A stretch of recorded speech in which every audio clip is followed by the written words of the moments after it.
Bonjour à toutes et à tous, bienvenue dans ce nouveau numéro de Smart Education. Smart Education, c'est votre magazine quotidien dédié à la formation, aux nouveaux métiers et aux nouvelles pédagogies. C'est le rendez-vous qui donne un futur à la jeune génération. Et maintenant, place à la lecture pour les enfants. Dans quelques jours aura lieu la finale de la 11e édition des Petits Champions de la lecture. Après des mois de compétition, ce sera à la Comédie Française le 28 juin prochain. Cet événement a rassemblé plus de 400 000 enfants depuis sa création. Alors nous allons comprendre les raisons de cet engouement et surtout les bienfaits de la lecture à voix haute avec Magali Fourmentreau qui est secrétaire générale des Petits Champions de la lecture. Magali Fourmentreau, bonjour. Bonjour Sybille. Merci beaucoup d'être avec nous. Est-ce que vous pouvez nous dire comment est née cette aventure ? Alors, les Petits Champions de la lecture, c'est une association qui a été créée il y a 11 ans par le Syndicat national de l'édition, suite à une étude assez mauvaise sur la baisse des résultats en lecture. C'est les résultats de l'étude qui étaient mauvais. Oui, d'accord. Tout à fait.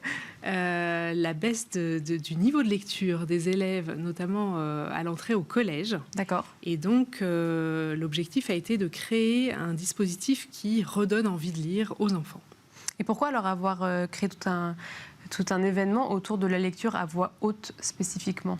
Alors, on s'est inspiré d'un jeu allemand qui repose sur le même concept et qui s'avérait déjà à l'époque très efficace pour créer ce déclic pour la lecture chez les élèves, et notamment chez des élèves qui ne lisaient pas ou très peu.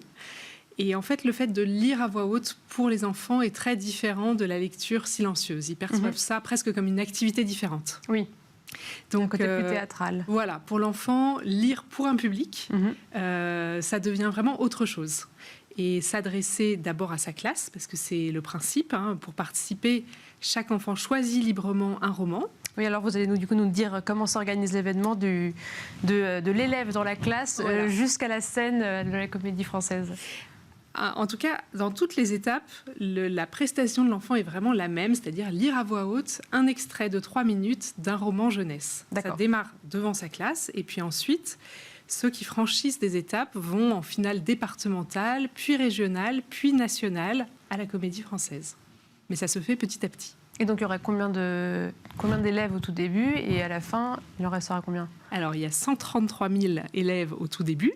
Donc ça, c'est des classes entières, en fait. C'est des classes entières. Ça représente plus de 100 150 classes inscrites cette année, qui sont des classes de CM1, CM2 et CM1, CM2. On en a énormément dans toute la France, dans l'ensemble des départements, y compris Outre-mer. Et donc, ces 133 000 enfants lisent à voix haute dans leur classe. Et puis, un enfant de chaque classe participe ensuite à une finale départementale qui a lieu pas très loin de chez lui, dans son département, souvent dans une bibliothèque, un centre culturel, un cinéma, un château. On a des lieux très divers qui accueillent les finales. Parce que chaque élève de chaque classe va être choisi par les autres élèves. Exactement. C'est un peu comme élire un délégué de lecture de la classe qui va être l'ambassadeur de la classe à la finale départementale. Et après, comment est-ce que chacun choisit le livre qu'il va lire ? Alors, c'est très important pour nous que ce soit vraiment l'enfant qui choisisse son livre, sans aucune liste imposée par l'enseignant ni par les parents. Et donc, on voit arriver dans les lectures des livres très variés, beaucoup de classiques de la littérature jeunesse, comme le petit... C'est seulement littérature jeunesse, ils ne peuvent pas... Oui, enfin, on leur demande en tout cas que ce soit un roman. Ils n'ont pas le droit de lire une BD, ni un poème, ni une pièce de théâtre, ni un documentaire. D'accord. Il faut que ce soit un roman. En revanche, ils ont vraiment le choix parmi tous les romans de La Comtesse de Ségur à Mortel Adèle. D'accord. Et...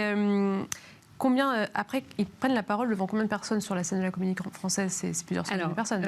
Ils lisent sur la scène de la salle Richelieu, qui est la grande salle, et la jauge de la salle est de 800 personnes, donc, et on est bien parti pour que ce soit complet le 28 juin. Donc ils lisent devant 800 personnes, ce qui est très très impressionnant. Parce que comment est-ce qu'ils s'entraînent pendant tout ce processus ? Parce que quand même l'art oratoire n'est pas particulièrement enseigné en primaire. Comment ça se passe ? Il y a des personnes de l'association qui viennent ? Alors, nous, on fait un travail de pédagogie auprès des enseignants qui sont très demandeurs, en effet, d'outils de formation pour savoir comment faire lire à voix haute leur groupe d'élèves. C'est quelque chose qui n'est pas tellement enseigné en formation initiale ni continue aux enseignants.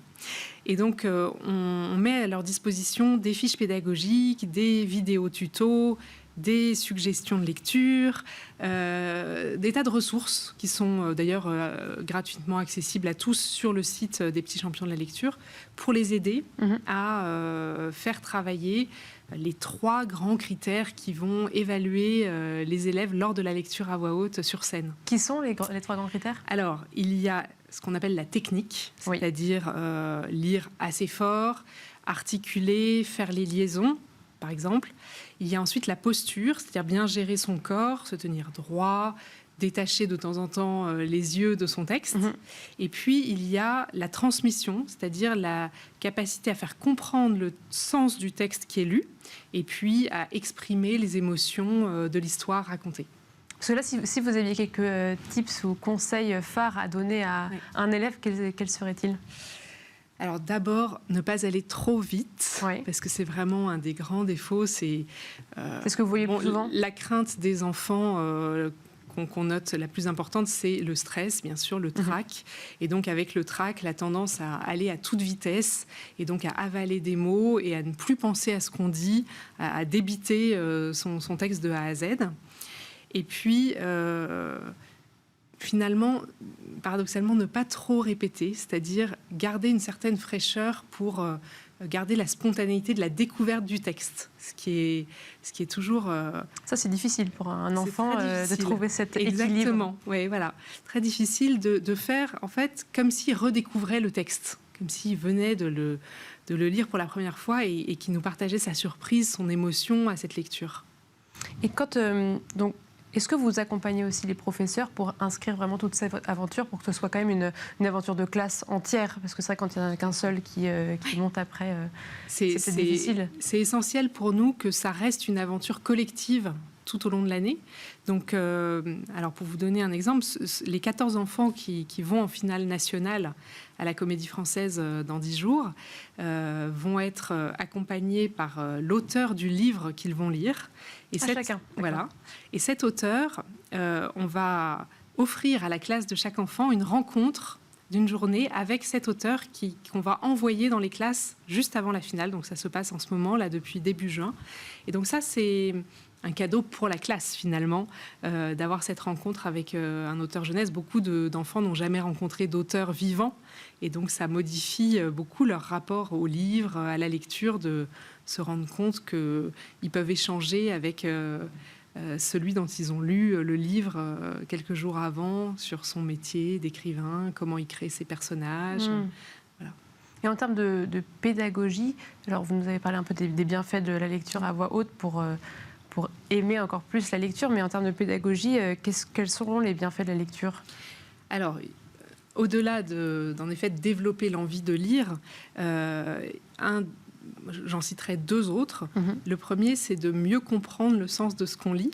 Ça a été prouvé par des chercheurs en neuroéducation qui ont établi que quand on lit à voix haute, on comprend mieux le sens du texte qu'on vient de lire. Voilà, donc ça, c'est un apport vraiment très intéressant en termes de pédagogie, notamment parce que souvent les élèves ont beaucoup appris à décoder depuis le CP jusqu'au justement CE1, CP, CE1, CE2, et qu'à partir du CM1, il est question que vraiment ils lisent pour apprendre des choses. D'accord, oui, c'est plus la lecture pour la lecture, c'est la lecture pour avoir des connaissances. Uniquement de décoder des phonèmes mis les uns à la suite des autres, mais aussi de lire suffisamment vite et avec suffisamment d'attention pour comprendre le sens, être capable de le garder toute une page, tout un chapitre et tout un livre, finalement. Et donc, la lecture à voix haute aide à ça. Donc ça, c'est très intéressant. Et puis, le deuxième point, c'est qu'elle aide à entrer en contact avec l'autre, c'est-à-dire à développer une forme d'empathie pour les personnages de l'histoire qu'on est en train de lire, mais aussi avec le public auquel on s'adresse. Et donc, ça, c'est en termes de compétences psycho-émotionnelles, très intéressant. Et là, ça va plus se rapprocher du théâtre, du coup, ou alors vous voyez une différence? Alors, de toute façon, lecture à voix haute et théâtre sont des pratiques très cousines. Pour revenir à la Comédie Française, les comédiens de la Comédie Française réalisent des lectures à voix haute à la table, comme ils disent. Et donc, un comédien peut faire les deux, peut jouer par cœur un texte sur scène, avec costume, mise en scène, mais aussi le lire avec le livre dans les mains. Et donc, bien sûr, quand on lit une scène dialoguée, par exemple, on est dans l'interprétation. Et la recherche du bon ton pour chaque personnage, c'est très proche du théâtre. Là, ça va faire du coup 11 ans que les petits champions de la lecture ont été créés. Est-ce que vous voyez du coup une différence? Je ne sais pas s'il y a eu des nouvelles études sur l'appréciation de la lecture pour les jeunes. Alors, il y a des études qui sortent régulièrement. La dernière montre qu'en France, la chute vient de s'arrêter. La chute du niveau des élèves vient de s'arrêter. Donc, j'espère que les petits champions de la lecture contribuent à ce palier. Malgré tout, si on regarde les résultats depuis 15 ou 20 ans, il y a une baisse du niveau de la lecture qui se poursuit. Et donc, Pour vous, la promotion de la lecture est encore vivement nécessaire aujourd'hui? Bien sûr. Et les jeunes perdent le goût, vous direz, aujourd'hui, de cette lecture? Les jeunes, comme d'ailleurs les moins jeunes, sont très sollicités. On préfère souvent d'autres activités à la lecture pendant leur temps de loisir. Et donc l'école est quand même le lieu très privilégié pour faire découvrir la lecture et la faire aimer. Ensuite, une fois que l'enfant rentre chez lui, c'est justement s'il a suffisamment accroché, s'il a découvert qu'il pouvait avoir autant de plaisir à lire qu'à regarder une série ou qu'à jouer avec ses copains, qu'il va continuer et garder ça comme loisir personnel. Vous diriez que l'entourage est fondamental finalement aussi pour accompagner dans ce goût? Oui, bien sûr. L'entourage est fondamental, mais également participer à des jeux, des challenges comme ça collectifs joue un rôle très important. Ça ne suffit pas de voir ses parents lire, ses frères et sœurs lire pour se mettre à lire. Et vous pourriez nous dire les romans jeunesse majeurs qui sont choisis par ces enfants? Alors, comme je disais, il y a des grands classiques comme Le Petit Nicolas, Le Petit Prince, les livres de Roald Dahl, ou bien sûr toute la série Harry Potter. Et puis on a des romans plus récents, je citais Mortel Adèle, mais il y en a d'autres. Et on est très content de voir que des romans parus récemment par des auteurs vivants tirent leur épingle du jeu aussi dans les choix des enfants. Eh bien, merci beaucoup Magali Fourmentreau d'avoir pris la parole. Je rappelle que vous êtes secrétaire générale des Petits Champions de la Lecture. On vous souhaite donc un très bel événement le 28 juin prochain. Et quant à nous, on se retrouve demain pour un nouveau numéro de Smart Éducation.